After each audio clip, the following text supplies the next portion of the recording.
सरकार के सामने अपनी नाराजगी को जाहिर कर दिया है हमारे देश के किसानों ने। कई बड़ी मांगों को लेकर अब वह अपने घर से निकल चुके हैं बिना ट्रैक्टर बिना टोलियों के। देखा जा रहा है कि शंभू और सिंघू बॉर्डर पर काफी भारी मात्रा में किसान नजर आ रहे हैं और ऐसे में आंसू गैस के गोले उन पर दाग दिए गए हैं।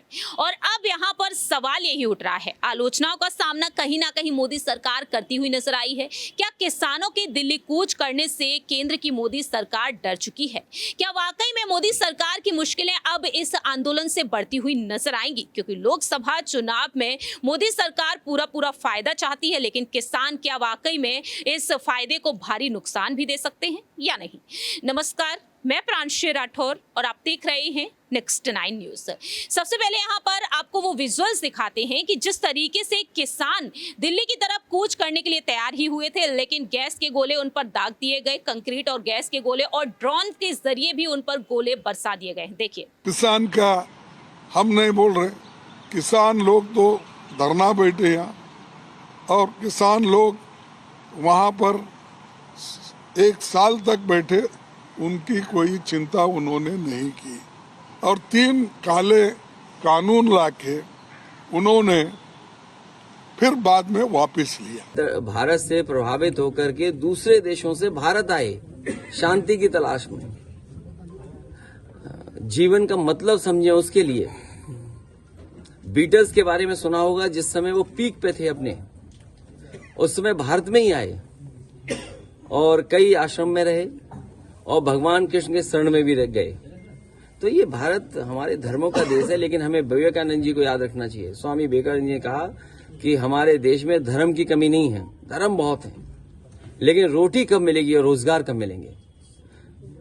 धर्म का स्थान अपना है, अलग है, लेकिन सरकार फिलहाल देखा जाए यहाँ पर गैस के गोले जिस तरह से दागे गए, इसके बाद किसान भी बात अपनी रखते हुए नजर आए हैं। कई ऐसे केंद्रीय नेता हैं जो खुलकर अपनी बात रख रहे हैं और उन्हें आश्वासन देते हुए नजर आ रहे हैं। तो हमारे साथ इस वक्त मौजूद हैं हमारे सहयोगी अमन जी। सबसे पहले सर, आपको बहुत बहुत स्वागत है।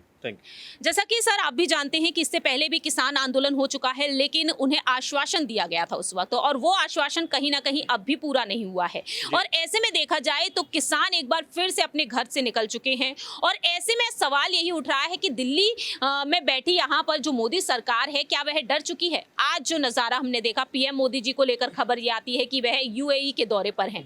हमारे देश का किसान जिस तरीके से रोता बिलखता हुआ घर से बाहर निकला है, इससे पहले भी हमने नजारा देखा भरी सर्दी में वह किस तरीके से सड़कों पर बैठते हुए नजर आए, और पीएम मोदी जी विदेश का दौरा कर रहे हैं। देखिए, बिल्कुल, और इस बात को लेकर कोई दो राय नहीं कि इस समय दिल्ली का जो माहौल है बेहद कह सकते हैं गंभीर बना हुआ है, संगीन बना हुआ है, क्योंकि ये भी आशंका जताई जा रही है। अगर मैं आपको आगे इससे बढ़ने से पहले बताऊं कि इस आंदोलन के जरिए बहुत सारे जो अराजक तत्व हैं वो भी इसमें शामिल हो सकते हैं। ये लगातार इनपुट मिल रहा है, क्योंकि आपने देखा कि पहले भी जब आंदोलन हुआ था उस समय भी ये बात कही गई थी कि तमाम सारे खालिस्तानी इस आंदोलन में शामिल हो गए। तो ऐसे में जो सिक्योरिटी को लेकर सवाल है वो भी उठता हुआ नजर आ सकता है। आपने कहा कि पीएम मोदी देश से बाहर है। देखिए, पीएम की जो है बहुत सारी विजिट होती हैं, जो कार्यक्रम होते हैं पहले से तय होते हैं, उसको लेकर हम बात नहीं कर सकते, लेकिन ये जरूर कह सकते हैं कि मोदी सरकार इस समय कहीं ना कहीं जो गंभीर चिंता में है, घनघोर चिंता में है। क्योंकि अगर ये किसान इस तरह से अगर नाराज हुए, क्योंकि कुछ दिनों पहले ही हमने देखा कि जो चौधरी चरण सिंह है, किसानों के नेता माने जाते हैं,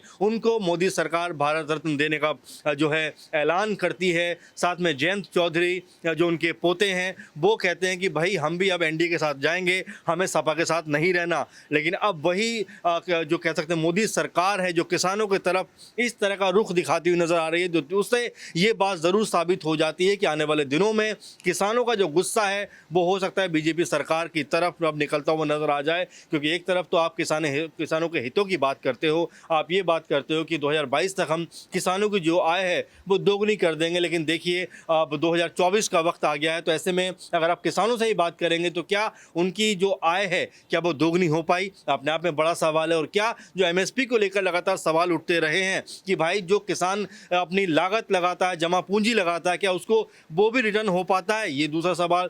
तीसरा सवाल, क्या किसान के जो बच्चे हैं, परिवार हैं, गरीबी में गुर्बत में और ये कहें कि तमाम तरह से उनके पास जो साधन होने चाहिए वो नहीं है, तो सरकार कब तक उनके घरों में ये जो चीज़ों को मुहैया कराने का जो लगातार ऐलान करती रही है कब तक पूरा कराएगी। तो इतने सारे वायदे हैं, इतनी सारी चीज़ें हैं, लेकिन उसका पूरा ना होना, इसीलिए किसान गुस्से में हैं और एक बार फिर उन्होंने दिल्ली का रुख किया है। एक आखिरी छोटा सा सवाल, वोट बैंक पर कितना बुरा असर पड़ सकता है? देखिए बिल्कुल प्रांशी जी, बिल्कुल आप मानकर चलिए कि जो पश्चिम यूपी का जो हिस्सा है और हमारा देश चूंकि कृषि प्रधान देश है और यहाँ पर आप मानकर चलिए कि भले ही वेस्ट बंगाल से किसान पहुँचते हैं या नहीं पहुँचते हैं, साउथ से किसान आते हैं या नहीं आते हैं, लेकिन इसका इम्पैक्ट जो है वो पूरे भारत में देखने को मिलेगा। 70% के आसपास की जो आज भी हमारी अर्थव्यवस्था है वो कहीं ना कहीं कृषि के ऊपर डिपेंड करती है। तो ऐसे में अगर वो खुश नहीं होंगे और कहीं ना कहीं वो ही सरकार के खिलाफ अगर खड़े हो जाएंगे तो सोचनीय प्रश्न है। और साथ में आपने वोट बैंक का जिक्र किया है, तो जाहिर सी बात है